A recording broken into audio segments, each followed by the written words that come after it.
नमस्कार दोस्तों, reality classes में आपका स्वागत है।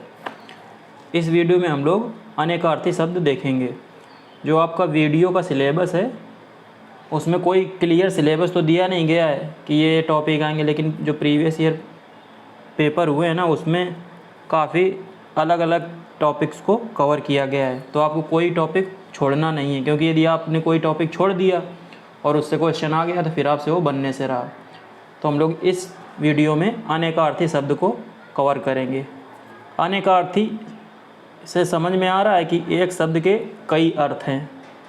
जैसे यहाँ पे हंस लिखा है तो इसके सामने जो 3 लिखे हैं ना, ये तीनों हंस के अर्थ होते हैं। कई बार बच्चों को पर्यायवाची शब्द और अनेकार्थी शब्द में कन्फ्यूजन हो जाता है, तो वो कन्फ्यूजन मैं आपका बिल्कुल 2 सेकंड में दूर कर रहा हूँ। तो अनेकार्थी शब्द में हंस को आप सूर्य, हंस का मतलब होता है सूर्य, योगी, श्वेत। लेकिन जो ये सूर्य और योगी और श्वेत लिखे हैं ना, ये आपस में सेम नहीं है। मतलब सूर्य का मतलब योगी नहीं है और योगी का मतलब श्वेत नहीं है। जबकि पर्यायवाची शब्द में जैसे पानी का होता है जल, अम्बु। पानी का मान लो जल हो गया, अम्बु हो गया। तो जल का मतलब अम्बु भी होता है। सीधा सा मतलब ये है कि पर्यायवाची शब्द में सब का मतलब एक ही होता है। अनेकार्थी शब्द में सभी शब्द जो लिखे हैं उनका मतलब एक ही नहीं होता है। जो जिस शब्द के अनेकार्थी बोलेगा ना, उस शब्द के ये सब मतलब होंगे। तो हो सकता है कि आपको समझ में आ गया हो कि यहाँ पे बोला क्या जा रहा है। वो कह सकता है आपको डेफिनेटली समझ में आ गया होगा। तो चलिए हम लोग यहाँ पे जितने भी UPSSC के लिए इम्पोर्टेंट हैं, डिफरेंट एग्जाम्स में जो पूछे गए हैं वो सब मैंने यहाँ पे रखे हैं। बहुत ज़्यादा नहीं है, क्योंकि यदि बहुत ज़्यादा करा दिए जाएंगे ना तो फिर कन्फ्यूजन आपका ज़्यादा बढ़ जाएगा। याद भी कहाँ रह सकते हैं उतने, समय भी कम है। बस आपको जितने बताए जा रहे हैं उतनों का आपको रिवीजन करना है बार बार। हंस से हम लोग शुरू करते हैं। हंस कब होते हैं? सूर्य, योगी, श्वेत। अभी पहले मैं आपको टॉपिक्स करा रहा हूँ, उसके बाद इन पे बेस्ड क्वेश्चन भी कराऊंगा। यदि आपने मेरे वीडियो सही से देखे तो उसके बाद आप जो प्रैक्टिस क्वेश्चन कराऊंगा तो आपको समझ में आ जाएगा कितना फ़ायदा मिल रहा है। तो हंस के हो गए सूर्य, योगी और श्वेत। अगला है अर्थ। अर्थ बहुत इंपॉर्टेंट है। अर्थ का मतलब धन होता है, मतलब भी होता है, अभिप्राय भी होता है, इंद्रिय विषयक, इंद्रिय से संबंधित, इंद्रियां होती हैं ना। अगला है अंक। ये भी काफ़ी इम्पोर्टेंट है। अंक का मतलब होता है अध्याय, चिन्ह भी होता है, संख्या भी होती है, गोद भी होती है। अंक, गोद, जो हिंदी मीडियम के होंगे ना उनको समझ में आ रहा होगा। निशान भी होता है। अगला है अर्क। अर्क का मतलब सूर्य भी होता है, अर्क भी बहुत इंपॉर्टेंट है। इंद्र भी होता है, स्फटिक भी होता है, मदार का पौधा होता है और काढ़ा। अगला है अंबर। अंबर के बहुत सारे हैं। वस्त्र, आकाश, मेघ, अभ्रक, बादल, कपास, एक इत्र भी होता है अंबर, और एक नजर। अगला है अनंता। तो अनंता का पृथ्वी, पार्वती, दूब, पीपर। पृथ्वी, पार्वती, दूब, पीपर। बार बार आपको पढ़ना है तो थोड़ा सा आपको दिमाग में क्लिक करेगा। रिवीजन से याद किए जा सकते हैं। हर जगह ट्रिक काम नहीं आती है, ट्रिक के पीछे आप पढ़िए भी नहीं। कुछ चीज़ें हों तो उनको हम लोग ट्रिक कोई बना लें, फिर ट्रिक इतनी ज़्यादा हो जाएंगी कि ट्रिकें ही नहीं याद रहेंगी। चलिए आगे चलते हैं। अगला है अंग। तो अंग के होते हैं भेद, पक्ष, टुकड़ा, अंश, शरीर, अवयव और एक देश का नाम। अंग प्रदेश के थे ना ये राजा दुर्योधन ने अंग प्रदेश दिया था ना किसको? कर्ण को। तो वही है एक देश का नाम। अब ये एग्जिस्ट नहीं करता है। बिहार के अंदर शायद ये पड़ता था, तो उस समय की बात है, पुराने समय। पुत्री, तनुजा, दुहिता और सुता, ये हो गए पुत्री। सारंग। सारंग तो भर भर के इसके मतलब इससे भी ज़्यादा होते हैं, लेकिन उसमें से आधे ही मैंने लिखे होंगे। कोयल, सिंह, घोड़ा, हाथी, धनुष, भौरा, बादल, समुद्र, शंख, स्त्री, कामदेव, सोना, चंद्रमा, मोर, चातक, हंस, बाज, तलवार, पानी। एक बार, दो बार, तीन बार आप जितना समय हो आपके पास पढ़िए, सभी आपको याद करने के उसमें नहीं जाना। जिसके 3 या 4 है ना, उन पे और ज़्यादा ध्यान दीजिए कि वो छूटे नहीं। जैसे कोटि है ना अगला, तो कोटि को श्रेणी इसका होता है, करोड़ और धनुष का सिरा, उसको भी कोटि बोलते हैं। अगला है खर, तो इसका होता है दुष्ट, खरदूषण, एक राक्षस भी लिखा है। तिनका भी होता है खर, खरपतवार, और खर मतलब गधा भी होता है। चलिए आगे चलते हैं। अगला है गुरु, तो गुरु का आचार्य पता ही है, गुरु मतलब बड़ा। दीर्घ गुरु भी होता है, दीर्घ रस दीर्घ, वो बुजुर्ग, चालाक और बहुत बड़ा धूर्त। बोलते हैं ना बहुत गुरु आदमी है वो, तो ये हो गया बहुत बड़ा धूर्त। अगला है जीवन, तो जीवन के हैं जल, प्राण, पुत्र, जिंदगी, जीविका, निर्वाह, ये हो गए जीवन के।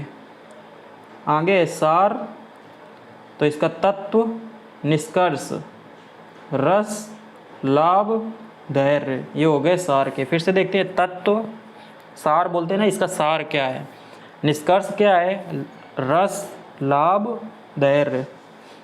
आम, आम का मतलब आम आदमी बोलते हैं ना, तो मामूली या सर्वसाधारण, मामूली व्यक्ति या साधारण व्यक्ति, तो सर्वसाधारण के लिए आम बोल लेते हैं, आम बोलचाल की भाषा। और एक फल विशेष फल भी होता है आम। आगे देखते हैं अच्छ, तो अच्छ का धुरी, ज्ञान, सर्प, रथ, मंडल, आत्मा, ये हो गए अच्छ के।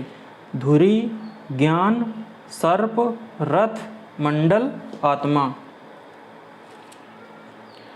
अगला है व्याल, व्याल का है सांप, शेर, राजा, चीता, ठग, धूर्त, दुष्ट, क्रूर, पापिष्ट। फिर से देखते हैं, व्याल का सांप भी होता है और शेर भी होता है। राजा, राजा भी होता है, चीता, ठग, धूर्त, दुष्ट, क्रूर, पापिष्ट।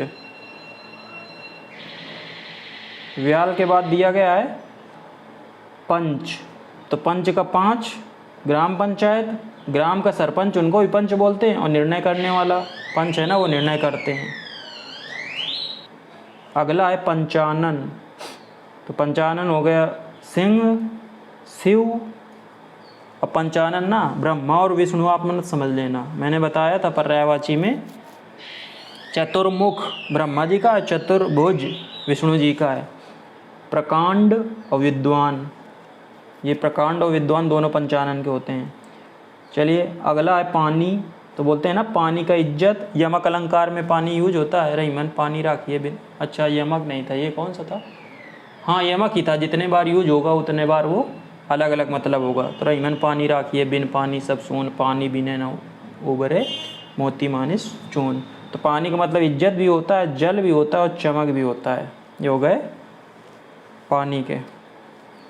अगला है हरि, तो हरि के हाथी, इंद्र, पहाड़, सिंह, घोड़ा, सर्प, वानर, मेढक, यमराज, ब्रह्मा, शिव, कोयल, हंस, ये सब होते हैं हरि के। हरि बहुत इंपॉर्टेंट है। अगला अब्ज, ये भी बहुत इंपॉर्टेंट है और कई बार पूछा गया है। सभी मैंने इंपॉर्टेंट रखे हैं यहाँ पे, उनमें से भी जो ज़्यादा इंपॉर्टेंट है वो मैं आपको बता रहा हूँ। अब्ज, इसका कपूर, चंद्रमा, शंख, कमल। इस तरह से पूछता है कि इनमें से कौन इसका अनेकार्थी शब्द नहीं है, या कोई शब्द देगा तो बोलेगा इसका कौन है। अब्ज का फिर से देखते हैं, कपूर, चंद्रमा, शंख, कमल। अगला है कल, कल के भी बहुत सारे हैं, मशीन, चैन, आने वाला दिन और बीता हुआ दिन, दोनों का मतलब है कल, यस्टरडे और टुमारो इंग्लिश में।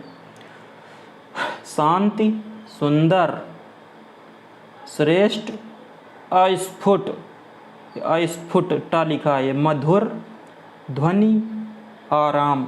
ये सब हो गए आपके कल के,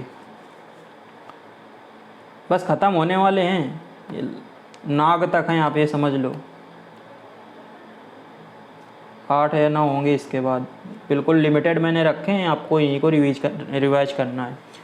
अगला है पत्र। तो पत्र का हो गया पत्ता, चिट्ठी, पंख, धातु की पत्ती और समाचार पत्र। इसमें कई तो आपको पता होगा, जैसे पत्र का पत्ता और चिट्ठी, पंख और समाचार पत्र, 3 या 4 तो आपको पता ही होंगे, धातु की पत्ती और देख लो आप। अगला है द्विज। तो द्विज का मतलब होता है अंडज, पक्षी भी होता है, ये मैंने उसमें भी बताया आपको पर्यायवाची शब्द में, प्राणी भी होता है, द्विज ब्राह्मण भी होता है, चंद्रमा, दांत और एक तारा, तारा भी है द्विज, तारा मतलब द्विज का तारा भी होता है। अगला है आयत। तो इसके हैं विशाल, चिन्ह, निशान, लंबा और विस्तृत, ये हो गए आयत के। अगला है अज, बहुत इम्पोर्टेंट है अज। तो इसके हैं बकरा, ब्रह्मा, दशरथ के पिता, मेष और रास, ये अलग अलग हैं, मेष और राशि। शिव, जिनका जन्म ना हो, उनको बोलते हैं अज। अगला है शिखा। दीपक की लौ को शिखा बोलते हैं, कलंगी और शिखर, ये हो गए आपके शिखा के। अगला है सैंधव। तो नमक, सिंधु देश का घोड़ा और समुद्र, ये हो गए आपके सैंधव के। सैंधव के फिर से देखते हैं, नमक, सिंधु देश का घोड़ा और समुद्र। अगला है वर्ण। तो वर्ण का हो गया रंग, अक्षर, लेटर है ना, उसको वर्ण भी बोलते हैं, रूप, जाति बोलते हैं ना वर्ण, शब्द और सोना, ये सब होते हैं आपके वर्ण के। अगला है कनक। कनक भी यमक अलंकार में यूज होता है ना, कनक कनकते सौगुनी। तो कनक के सोना भी होता है, धतूरा भी होता है, गेहूँ भी होता है, आटा, टेसू, पलास, नाग केसर, खजूर, बहुत ही इम्पोर्टेंट है कनक। सोना, धतूरा, गेहूँ, आटा, टेसू, पलास, नाग केसर और खजूर। आगे चलते हैं कर। तो कर का हाथ होता है और एक टैक्स भी होता है, और किरण और सूंड और याद रख लीजिए, कर बोलते हैं ना टैक्स को, और कर हाथ को बोलते हैं हिंदी में। और लास्ट है आपका नाग। तो नाग का हाथी भी होता है, सांप तो पता ही है, एक पर्वत, बादल, रांगा, सीसा, नाग केसर, पान, नागवायु, 8 की संख्या और दृष्ट, ये हो गए आपके नाग के। फिर से देखते हैं, हाथी, सांप, एक पर्वत, बादल, रांगा, सीसा, नाग केसर,